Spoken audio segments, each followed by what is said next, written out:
What's up, everybody? Jeff In Control Robinson here, and I'm gonna do a quick video. Well, it's not gonna be quick because everything I say takes forever. But right now, the controversial subject that is really grabbing my attention and has been kind of pulling at my heartstrings is the NFL player protests and taking a knee, and this whole discussion around that subject. So I'm gonna go over this. I'm gonna kind of roadmap what's coming at you. I'm going to talk about what the subject is, so for those of you that are perhaps not as informed as to what is going on, I'm going to break down kind of my thoughts and my arguments about how I feel about this. And then I'm going to end, of course, with a call to action for people to just kind of give it more than just a cursory glance and kind of let it soak in a little bit, because maybe the subject's not the most important thing in the world to you, but I feel like it is kind of a interesting talking point, at least for the marketplace of ideas and bettering ourselves. If we're thinking on these subjects and we're doing a better job of being kind of aware of the hot button subjects around us and informing ourselves on how we feel about it, I feel like that builds a better human than someone that just kind of makes a snap call or ignores or buries the head in the sand or just doesn't care. I think those are the kind of descriptions you would give for a person that probably does not contribute to society as much as they maybe should. So, first of all, what is it that people are talking about? So for those of you, I guess, that don't know as much, or for those of you that do, sit tight. The subject at hand started with kind of Colin Kaepernick, a former quarterback of the 49ers NFL football team. He was, and I'm not even going to, my argument doesn't hinge on the specifics, so please don't get locked up in this, but he was taking a knee during the national anthem, which is commonly played at the beginning of big sporting events here in America, and he was doing it to draw, well, the stated purpose was to draw awareness and to bring attention to police brutality or mistreatment of specifically African Americans in the United States. And this, of course, broadened and grew as it garnered more attention into being kind of a stance of just how police and how minorities are essentially treated in the United States of America, specifically from the perspective of they are mistreated. So that is that's the beginning of it. It then grew into now there's teams not taking the field as a sign of protest. There's teams standing for the Pledge of Allegiance in the national anthem, but having their arms linked hand in hand to show unity. There's just various different forms, but what they're all trying to kind of demonstrate is that this is an issue, they are concerned with it, and they want to draw attention to that. So that's just literally what's going on. That's literally just what the protests are. I'm now going to kind of get into my argument and kind of talk about this subject on a little bit of a deeper level.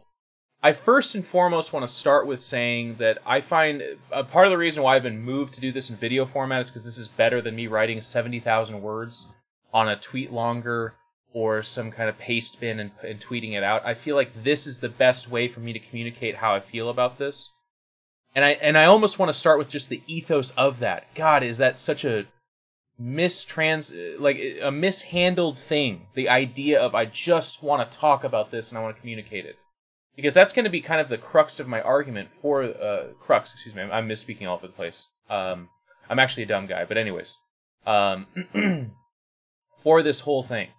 One of the, several of the common arguments made against this form of protest is they are disrespecting the flag, they are disrespecting the armed services and soldiers that have fought to make the flag what it is and what it represents. That they are rich is what some people say, so who are they to do these kind of things? I'm going to kind of pick apart each one of these line by line, but there's going to be a common thread that runs throughout this entire thing. The American flag does not only represent military conquests or the service of our fallen soldiers. I think people know that, but they oftentimes argue as if they don't know that. It is a flag that was hard-earned and made possible by the sacrifices of countless soldiers throughout the couple hundred years of the history of the United States, and that's amazing, and that is to be honored. But it's so weird to me that people get way past this idea that the only way to honor the American flag is to, stand, to hold your hand over your heart, to take your hat off, to this idea of this one-dimensional way of respecting the flag. Those are ways to do that, by the way, and I'm not mocking that, and I'm not saying that's wrong. What I am saying is that we live in a country, the United States of America, where I'm from, where how you interact with the flag in various other political statements or other things that are important to people is actually what those soldiers died for. It's actually what the flag represents. Your ability to choose. If they had not made those sacrifices, or had they made their sacrifices on behalf of perhaps a different regime, you wouldn't have a choice. You'd either stand for that flag and sing their song, or you'd be killed, or you'd be extradited, or you'd be put away in a black box. These are things that happen in other places, or there's no flag to even stand for. That's all. I think people know that again, and I think it's it's almost like oh, that's so over the top, Jeff. Come on, that's not even what's at discussion. It is what's at discussion. America talks about how free it is, and it's intrinsically tied to everything held dear and near to what our flag represents in our country. But when people use that freedom in ways that other people do not like, all of a sudden they stand against things that I feel like, if broken down, the transgressors would never be held liable for, and the people making these accusations wouldn't have any ground to stand on. And I say this, by the way, as a person that doesn't even necessarily think that the form of protest that they're taking is one that I totally appreciate and stand by. I'll get into that more in a second, but I really want to hammer in this point, that this idea that they're disrespecting the flag and that they're un-American and all these weird accusations are getting thrown, please take into account and consider that protesting, standing for what you believe in, drawing attention to atrocities that you believe to be true, is so fucking American that I don't even know how, it makes my head spin. To argue that they should not feel the way they do, should not protest, cannot show that they're going to stand against something, and to name it as to do that's un-American is, it's not even hypocritical, it's stupid. You cannot do that.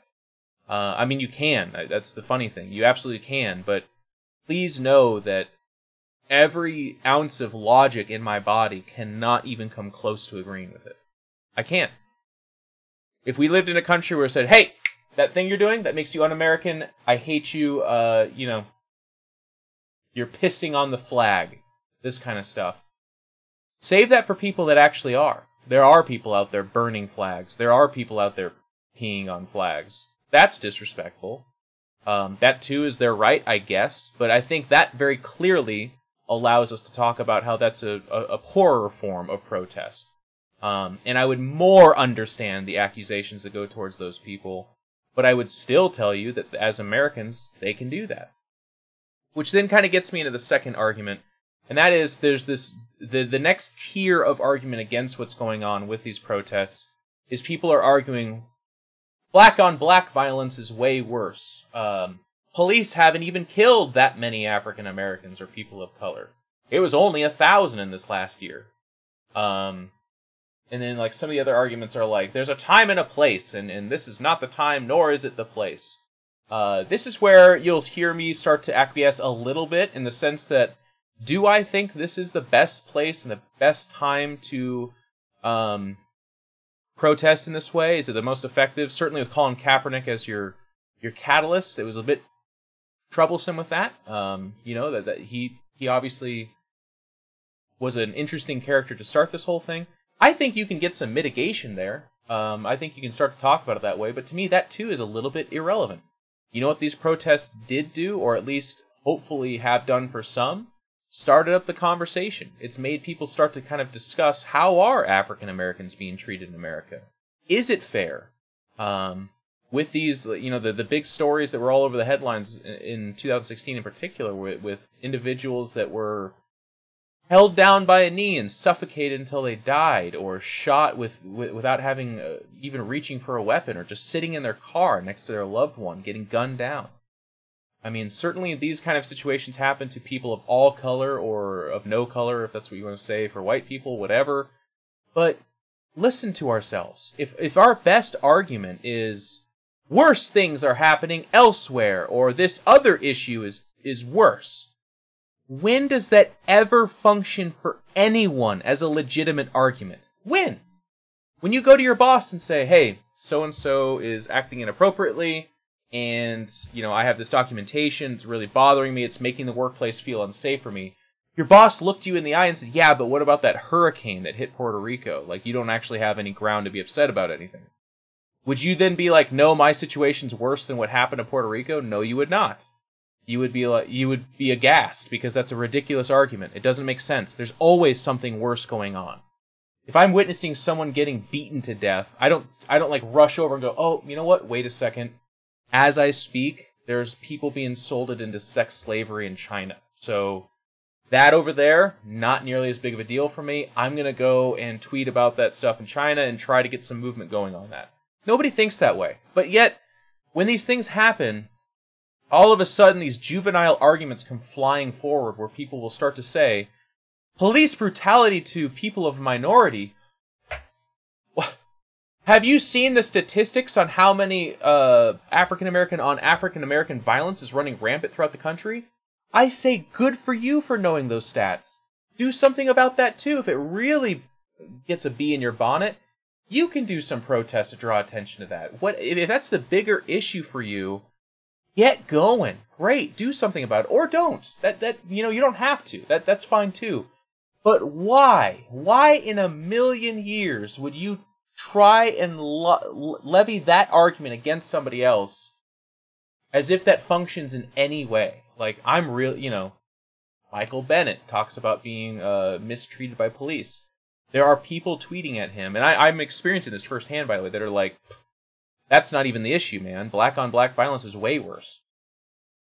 So, for a lot of you, you're going to be like, yes, of course, Jeff, why are you spending time on this?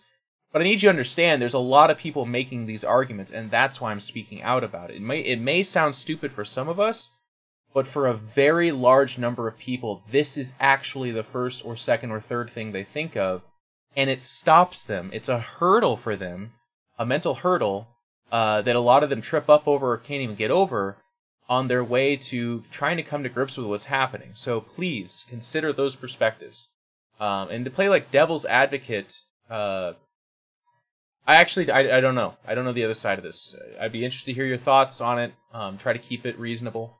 But I also, like the ethos of this video is I want you to consider the other's perspective, okay? So if I'm saying the stuff and your immediate reaction is you're about to write out this big hate speech to me, I don't know, write it out, but give yourself 5 minutes before you hit that enter button or whatever, or submit, and just try and think about it.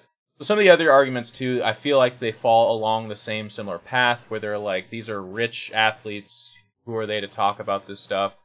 We can just ball it up into one little ball of, like, the general feeling is, like, that person was guilty of this crime in college, or they're rich, so they couldn't possibly know atrocities, or it's getting a lot better, I can't believe that. Let's put all of that in that ball and shove it aside because of my... Again, I feel like this is like a nuclear depth charge of an argument where it's like you can't escape it. It's just going to destroy. Let's just grant all of it to you. Let's say you're right. Some of these people are terrible actors for this message. Maybe there are statistically improvements going on in police treatment of minorities, etc., etc. All of that's great. If people are still so motivated to want to draw attention to what they feel like is an issue, why is it that a lot of people's knee-jerk response is to shoot that down, to tell them they're wrong, or to fight against it, and to use really, this is not everybody of course, but to use some really violent and nasty language? I tweeted about this yesterday, and some of the responses between people in my timeline talking were just gross. From both sides, by the way. If you disagree that this is an issue, you're a racist bigot. conservative asshole. Like, that's not going to win anyone over. And then on the other side, people are like, it's a leftist propaganda to trump up issues that don't exist. That kind of, like, all of that. This is something that I experienced in even just the growth of my own life. I, too, was at a place, not too many years ago, where I did think, you know, a lot of people would be like, this is a real issue for me. And one of my first responses was like, that's not even an issue. And then I started to kind of take apart their perspective, take apart the person making the complaint. And I just kind of, over years, kind of realized how incredibly unproductive that was and how incredibly conceited that is. If someone is saying that they are being subjected to unfair treatment and they're having a bad time, why is it that we take the perspective of they are wrong? They have nothing to complain about. Things are better. Shut up. You're un-American. I don't get that. Well, I mean, I do get it. That's the sad part. I'm just asking that we kind of analyze that as a response, hopefully arrive at the conclusion that that's really not a good way to go about it. And if that's not particularly compelling for you, please know that to a person, everyone would not want to be subjected to that. Which brings me kind of to my next argument. There's a lot of people that one of the first things they kind of talk about is, I'm treated poorly as well. Specifically me as like a white guy or a white woman or something like that. When a lot of my fellow humans of my particular ethnicity, when these issues arise, they're like, well, I saw one person very eloquently arguing with one of my buddies, Stephen Lumpkin, on Twitter, talking about how they don't get access to as many grants for college. There are job opportunities for minorities that don't exist for white people. This is under the discussion of privilege. And that, of course, is an incredibly diverse, huge, gigantic subject that I couldn't just possibly get into right now, because then we're talking about a 17-hour video. I guess the kind of attention I want to draw to that is, again, my like inescapable big argument for that is, let's say all of that's true. And I'm not even saying it's not. Let's say you feel like you're being unfairly treated. Why would that ever motivate you to stop or argue or fight against somebody else that is trying to wrestle with that status quo, be them of color, creed, religion, whatever? If you uniquely realize why that bothers you and is unfair, why do you use that feeling of discomfort to fight against somebody else in their pursuit of remedying that or working against that? And I literally pose that as a question because I feel like if you ask that question of yourself, you will again hopefully arrive at a similar place that I did, which is you shouldn't. You should not. To think that you know better than somebody else what does or does not bother them is to have a very childish mentality. And I would guess most people don't. It's just that they don't think on it. They just kind of act. I don't like that they're whining about that. I don't like how they're whining about that. What they're whining about, it's not even that big of an issue. All of these things are things that people very commonly say. I'm asking you to break it down and analyze why you think that that's true. And if at the end of the day, you still feel like those are true feelings that you have at the forefront of your thought process, then keep working with that. Keep diving into it, because I would tell you that, you know, I'm only 32 years old. I'm an incredibly sprite young chicken, summer chicken. I can still get up and down out of my seat just fine. But I feel like I've learned a lot in my days, and I definitely did start in a place where a lot of these arguments that now seem so ridiculous to me were completely my knee-jerk response. They were my first form of thought. I grew up in a middle-class white family in a fairly comfortable, safe environment, where a lot of times my biggest issues was being able to afford a luxury item or a divorce, which, you know, over 50% of Americans experience anyways. Like, these things that people deal with, those were my big concerns. For some people, their biggest concern is human bodily safety, fear of establishment, being unfairly treated, having access to less tools to get further in life. Like, these are really gigantic things. And again, if your knee-jerk response is, I understand those limitations better than those people who experience that do, because I also don't have access to the Native American grant, which gives you $20,000 to an in-state college or something like that. Man, dive into that. So,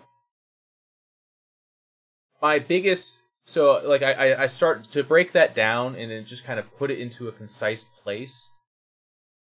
It can really be summarized as, do we agree on everything as a group of people? Do I like the way they're protesting 100%? Do I think that it's the #1 issue in the world? No, I don't. But do I think it's un-American? And do I think that they deserve to be talked about in some of the ways that people do? I vehemently disagree. To protest, to stand up for what you believe in, is to honor the flag, is to be American. It is not just soldiers that fought and died for that flag. What about Martin Luther King, Abraham Lincoln? Some of these people that took our flag, and yes, in some cases it took military conquest or standing up to tyranny, but at other times it also took standing up to status quo, to looking hatred in the eye and saying, this is not how it's going to be. And it's going to take a lot more of that, by the way. Probably forever. But if you're one of the people shouting down people and telling them to be quiet, sit down, and just eat whatever's given to them, please know that you would never ask that of yourself. Please know that you don't know better than they do. Please know that discussion, marketplace of ideas, compassion, love, these things go way further than yelling at people and telling them they're wrong, calling them un-American, and just other hateful things. So that's it for this talk. I had to get that off my chest. I have it in my notes on Fanboys, which airs tomorrow, but I mean, this video will live on in forever, you know. I speak in the moment on these things. Is this the biggest deal, like I was saying? No, it's not. But the discussion around what it's trying to represent is a very big deal. And the way it's being discussed really bothered me, so I wanted to put my opinion out there. I'm not all-knowing. I'm not perfect. I've said and done stupid stuff, and I would hope that what I'm calling for is how you would judge me as well. Whether you think I'm an idiot, you don't like my humor, you don't like my commentary, you just don't like me. That's fine. Join in on the conversation. Have it sit with yourself.